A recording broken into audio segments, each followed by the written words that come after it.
Hello दोस्तों, आप सभी का स्वागत है आपके अपने YouTube channel unique maths magic. मैं हूं आपके साथ मनीष शर्मा। दोस्तों, आज की क्लास में हम शेषफल से संबंधित यानी रिमाइंडर से रिलेटेड जितने भी क्वेश्चन है आज हम उनके बारे में अच्छे से पढ़ेंगे और अच्छे से समझेंगे भी। ये टॉपिक इसलिए जरूरी है क्योंकि इसके करीब करीब 1 या 2 क्वेश्चन हर एग्जाम में आते ही है, इसलिए इस टॉपिक को अच्छे से समझना बहुत जरूरी है। जैसे जेल ब्रेक का एग्जाम हुआ, इसके लिए ये क्वेश्चन ये टॉपिक बहुत जरूरी, नंबर सिस्टम से बहुत सारे क्वेश्चन आते हैं, तो ये टॉपिक हमें बहुत अच्छे से करना बहुत जरूरी है। और दूसरी बात, अपना ट्रिगोनोमेट्री का भी चैप्टर चल रहा है, लिंक डिस्क्रिप्शन में दिया गया है, आप वहां से जाकर भी वो भी पढ़ सकते हैं। तो जिन्होंने भी अभी तक चैनल को सब्सक्राइब नहीं किया है, प्लीज पहले चैनल को सब्सक्राइब कर लीजिए, उसके बाद बिना किसी देरी के वीडियो स्टार्ट। तो दोस्तों, इसमें कह रहा है यदि किसी संख्या को 68 से भाग देने पर भागफल आता है 269 और शेषफल 0 प्राप्त होता है, यदि उसी संख्या को 67 से भाग देने पर शेषफल कितना होगा। दोस्तों, सबसे पहली बात यह है कि हमें वो तरीका अपनाना है जो शॉर्ट ट्रिक से हो और जल्दी से जल्दी हो सके। हमें ज्यादा नहीं सोचना है, ज्यादा लंबे मेथड पर नहीं जाना है, हमें शॉर्ट ट्रिक वाले मेथड को यूज करना है। इस चीज का हमेशा ध्यान रखना है। सिर्फ हमें एग्जाम की दृष्टि से पढ़ना है, एग्जाम की दृष्टि से हम जल्दी से जल्दी कैसे कर सकते हैं। तो आप जानते हैं इस भाज्य मैंने फॉर्मूला लिख दिया है, भाज्य बराबर होता है भाजक गुणा भागफल प्लस शेषफल। अब भाज्य क्या होता है, जिसमें भाग देते हैं वो भाज्य होता है, जिसका भाग देते हैं वो भाजक होता है, और भाग देने के बाद जितना आता है उसे भागफल कहते हैं, और जो नीचे माइनस करके बचता है उसे शेषफल कहते हैं, उसे शेषफल कहते हैं। कहने का मतलब यह भाज्य है। भाज्य कब आता है, जब इसका इससे मल्टीप्लाई कर दें और इसको प्लस कर दें, यानी कि भाजक का गुणा भागफल से कर दें और शेषफल को जोड़ दें तो हमारा क्या आ जाता है, भाज्य आ जाता है। इस चीज का हमें ध्यान रखना है विशेष। अब देखो दोस्तों, इसी से हम इस क्वेश्चन को सॉल्व करते हैं। ये क्वेश्चन है हमारा।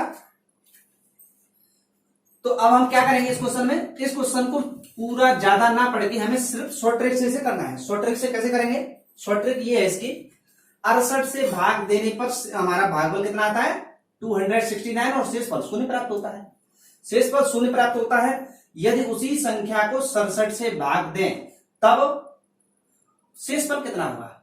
कहने का मतलब दोस्तों ये है कि अगर किसी संख्या को 68 से भाग दें तो हमारा भागफल इतना आता है 269, और अगर उसी संख्या को 67 से भाग दें तो कितना शेषफल आएगा। इसके लिए दोस्तों हमारी शॉर्ट ट्रिक से करेंगे। तो हम कैसे करेंगे, इसका डिवाइड डायरेक्ट इसमें दे देंगे, यानी कि 269 में इसका डिवाइड करके देखना है, बस हमारा वही जो आंसर नीचे बचेगा माइनस करेंगे वही हमारा आंसर हो जाएगा। तो इसमें डिवाइड दें तो कितनी बार जाएगा, तो करके देख लेते हैं। तो ये जाएगा 4 टाइम, यानी कि 67 4 जा होता है, 7 4 जा 28, 4 6 जा 24, 26, 25, 26 कितना हो जाएगा 268। 268 माइनस किया कितना हो जाएगा 1, तो ये हमारा आंसर हो जाएगा। यानी कि किराए का शेषफल कितना होगा, तो हमारा उसका शेषफल कितना आएगा, आंसर कितना आएगा 1 शेषफल आएगा। इसमें से इसको माइनस कर। आई होप आपको बहुत अच्छे से समझ में आ रहा होगा। नेक्स्ट क्वेश्चन देख लेते हैं। तो दोस्तों हमारा ये क्वेश्चन है, इसमें कह रहा है कि यदि किसी संख्या को 56 से भाग देने पर 29 शेषफल प्राप्त होता है, यदि इसी संख्या को 8 से भाग दे तो क्या शेषफल होगा। तो हमें क्या करना है, शॉर्ट ट्रिक से जल्दी से जल्दी करना है। तो क्या करेंगे, हमें सिर्फ ये करना है, इस 8 का भाग इस 29 में दे देंगे। तो 8 का यानी कि 29 में डिवाइड देना है 8 का, तो इसमें इसका कितनी हो जाएगा 8 3 या 24, यानी 24, 29 में से 24 माइनस करेंगे तो कितना बचेगा 5, यानी कि इसका शेषफल कितना आ जाएगा, यानी कि 5, इसका शेषफल कितना आ जाएगा, शेषफल आ जाएगा 5।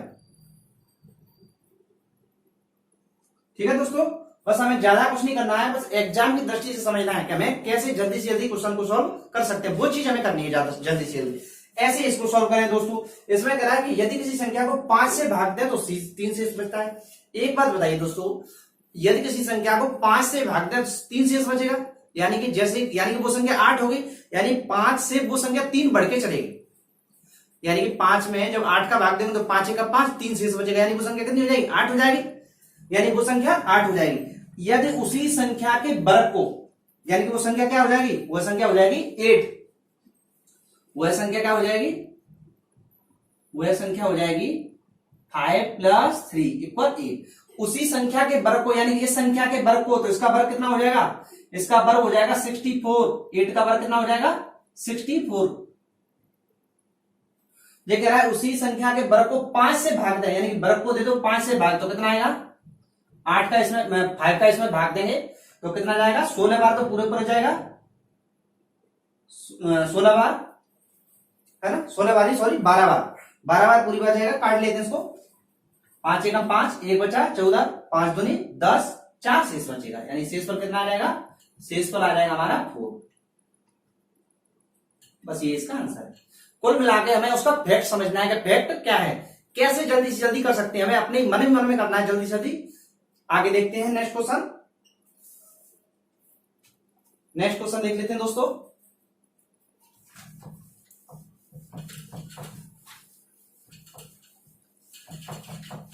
नेक्स्ट क्वेश्चन है हमारा, जैसे इसमें कहा गया है, जैसे कि इसमें वेरिएबल वाले भी क्वेश्चन आते हैं कि वेरिएबल वाले क्वेश्चन को कैसे सॉल्व करें जल्दी से जल्दी, बहुत सारे क्वेश्चन आते हैं, तो उनको हम आज अच्छे से पढ़ेंगे। जैसे मैंने कहा यदि x की पावर 24 5 प्लस 1 को x माइनस 1 से भाग दिया जाए तो शेषफल क्या होगा, तो शेषफल क्या होगा ये हमें बताना है। तो दोस्तों इसमें क्या करेंगे, यानी इसमें भाग दिया जा रहा है, यानी x की पावर 245 प्लस 1 में भाग दिया जा रहा है x माइनस 1 का। तो सबसे पहले क्या करेंगे, हम यहां से x की वैल्यू निकाल लेंगे, तो इसको हम 0 के बराबर रखेंगे, तो x बराबर कितना हो जाएगा, ये 1 उधर जाएगा तो प्लस का हो जाएगा, तो ये जो 1 निकल के आया इसको इसमें x की जगह पे रख देंगे, तो क्या हो जाएगा, x की जगह पे रखेंगे तो 1, उसकी पावर कितनी है 245 प्लस 1 की पावर कितनी भी हो आंसर 1 ही आता है, तो इसका 1 हो जाएगा, 1 प्लस 1 यानी कि इसका आंसर 2 आ जाएगा। कहने का मतलब जब इस तरीके से वेरिएबल वाले क्वेश्चन आए तो हमें क्या करना है, यहाँ से x की वैल्यू को निकालना है, x की वैल्यू निकाल के यहाँ पे x की जगह पे रख देंगे, वही जो आंसर होगा वो उसका शेषफल आ जाएगा। नेक्स्ट क्वेश्चन देख लेते हैं। ये क्वेश्चन है कि जब किसी पूर्णांक k को 3 से भाग दिया जाता है तो शेषफल 1 प्राप्त होता है, यानी कि ये कह रहा है किसी को भी 3 से भाग दें शेषफल 1 प्राप्त हो, तो वो संख्या क्या होगी, तो आप सोच सकते हैं 4 होगी, क्योंकि 3 का भाग जब 4 में देंगे तो एक बार तो पूरी बार चला जाएगा, एक शेष बचेगा, तो k की वैल्यू कितनी हो जाएगी, k की वैल्यू हो जाएगी 4, यानी 3 प्लस 1 इक्वल 4।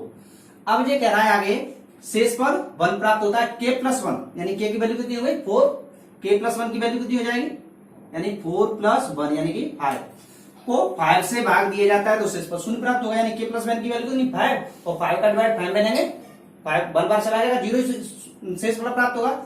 अब कह रहा है आगे तो k का मान क्या होगा, तो k का मान क्या था हमारा 4, k की वैल्यू क्या थी 4। अब इनमें से ऑप्शन देखना है, इनमें से कौन सा ऑप्शन होगा, देखो 4 का डिवाइड 62 में तो जाएगा नहीं, 63 में भी नहीं जाएगा, 64 में चला जाएगा, 4 का डिवाइड 64 में कितने टाइम्स जाएगा 16 टाइम्स 16 बार, तो हमारा कौन सा आंसर हो जाएगा, सी ऑप्शन हो जाएगा। आगे के क्वेश्चन इसमें कहा जा रहा है कि दो संख्याओं को 33 से अलग अलग भाग देने पर शेषफल 21 व 28 प्राप्त होते हैं, 21 और 28 प्राप्त होते हैं 33 से जब उन संख्याओं को अलग अलग भाग दिया जाता है तब।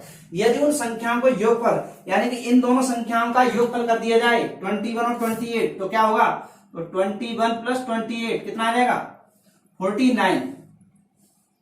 अब ये कह रहा है 49 से इन संख्याओं के योगफल को 33 से भाग दें, यानी कि इसमें कितने का भाग दें 33 का भाग दें, तो 33 का भाग देंगे तो एक बार तो पूरी बार जाएगा और घटाने पर बचेगा कितना, यानी 49 में से 33 घटाएंगे तो शेषफल बचेगा हमारा 16।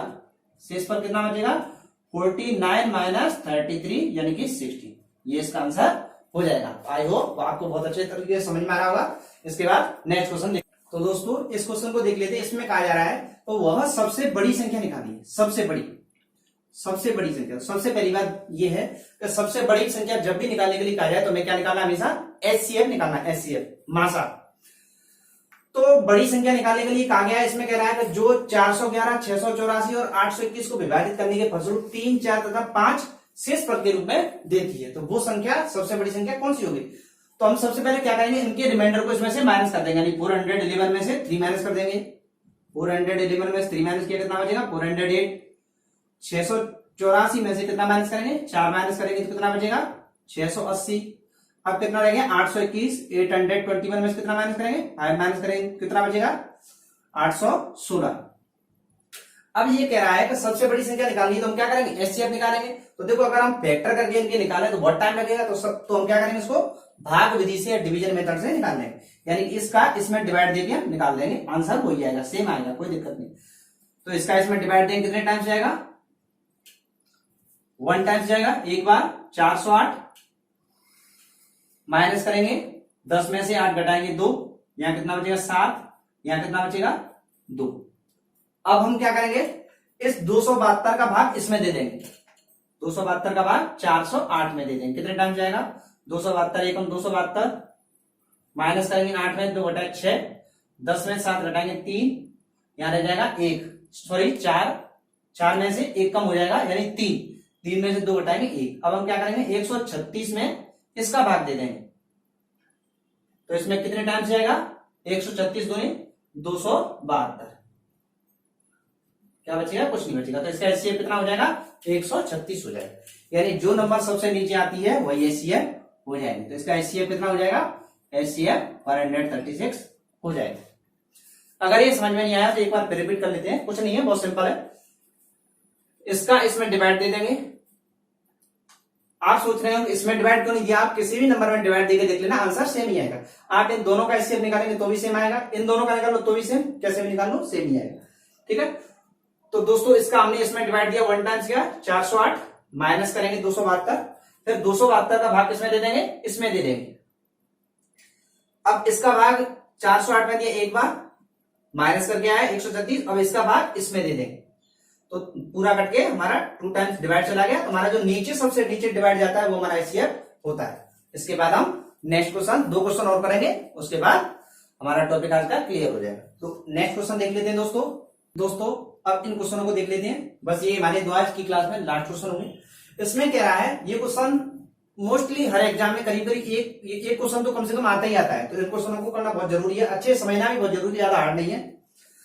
इसमें डिपेंडेबल क्वेश्चन है भाजक पर, पूरा क्वेश्चन भाजक पर डिपेंड है। इसमें कह रहा है कि भाजक भागफल का 25 गुना है, यानी ये कह रहा है कि जो भाजक है वो भागफल का 25 गुना, यानी कि भागफल में 25 का गुणा कर दिया जाए तो भाजक प्राप्त हो जाएगा। दूसरी बात, और शेष फल का 5 गुना है कौन, भाजक, और भाजक क्या है, दूसरा स्टेप यहां पर लिखते हैं। और दूसरा कह रहा है कि भाजक शेष फल का कितना गुना है, शेष फल का 5 गुना है।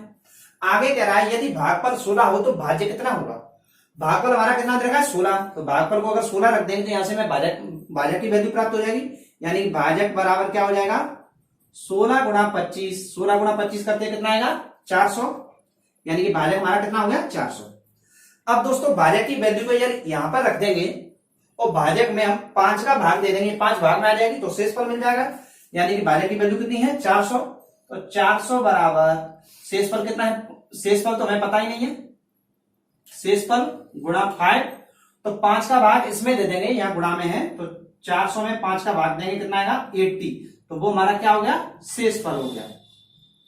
अब हमें क्या निकालना है, भाज्य निकालना है। तो भाज्य का फॉर्मूला क्या होता है, भाज्य बराबर होता है भाजक गुणा भागफल प्लस शेषफल। तो भाजक कितना है, भाजक आया हमारा 400, भागफल कितना है, भागफल है 16, और शेषफल कितना आया, शेषफल आया 80, शेषफल आया 80, यानी कि इसका गुणा ऐसे करें, 16 का गुणा 4 से करें, 16 चौक 64, यानी कि 6400 हो गया, और 6400 में 80 प्लस करेंगे तो कितना हो जाएगा 6480। दोस्तों अगर इस तरीके से आपने क्वेश्चन किया, देखो अगर तुम ये भी मैंने बिल्कुल ऑथेंटिक कराया है जिससे आपको अच्छे समझ में आ सके, कहीं भी कोई मिस्टेक की कोई गुंजाइश ही नहीं है इसमें। अगर आप इसको थोड़ा सा कर लेंगे, प्रैक्टिस कर लेंगे, तो आपको अपने आप ही समझ में आ जाया करेगा कहां से कौन सा वेक्टर बनेगा। अब देखा दोस्तों इसको हम करेंगे तो कैसे करेंगे, भाजक अपने भागफल का 10 गुना, यानी कि यहां भी क्या है भाजक भागफल का 10 गुना, भागफल का 10 गुना, यानी कि भागफल गुणा 10। आगे कह रहा है और शेषफल का 5 गुना है, यानी कि है कौन भाजक ही, और भाजक क्या है, भाजक बराबर शेषफल गुणा 5। आगे कह रहा है कि यदि शेषफल 46 हो, यहां पर शेषफल से रिलेटेड दिया गया है, तो शेषफल यहां पर है तो शेषफल यहां पर रख देंगे, तो भाजक कितना आ जाएगा हमारा, तो भाजक हो जाएगा शेषफल है 46 गुणा 5 कितना होता है 230। अब ये भाजक की वैल्यू कितनी होगी, भाजक की वैल्यू होगी 230। अब हम भाजक की वैल्यू को यहां पर रख देंगे और 10 का भाग दे देंगे तो हमारा भागफल आ जाएगा, यानी भागफल कितना आ जाएगा, ये तुरंत अपने आप अगर एक बार प्रैक्टिस कर लोगे तो अपने आप तुरंत ही दिमाग में गुणा भाग हो जाया करेंगे। तो ये कितना हो जाएगा, भाजक 230 बराबर भागफल कितना है भागफल गुणा 10, तो इसकी वैल्यू यहां पर आ जाएगी, 10 का भाग देंगे तो ये कितना हो जाएगा 23, तो भागफल कितना हो गया 23। अब किसकी वैल्यू निकालनी है, अब निकालना है भाज्य, तो निकाल लेंगे भाज्य की वैल्यू, बहुत सिंपल है। तो भाज्य बराबर क्या हो जाएगा, भाजक गुणा भागफल, भाजक गुणा भागफल प्लस शेषफल। तो भाज्य हमारा क्या आएगा, भाजक कितना है, भाजक हमारा 23, तो 23 गुणा भागफल कितना है, भागफल है हमारा, भागफल 23 है, भाजक 230। भाजक कितना है हमारा, भाजक है 230, भाजक है 230 गुणा भागफल कितना है, भागफल है हमारा 23, भागफल है 23 और प्लस शेषफल कितना है, शेषफल है हमारा 46। इसको अगर सॉल्व कर लेंगे तो हमारा आंसर आ जाएगा। इसका ऐसे मल्टीप्लाई कर लो, तो देखो यहां से करेंगे 23 गुणा 23 कितना होता है 529,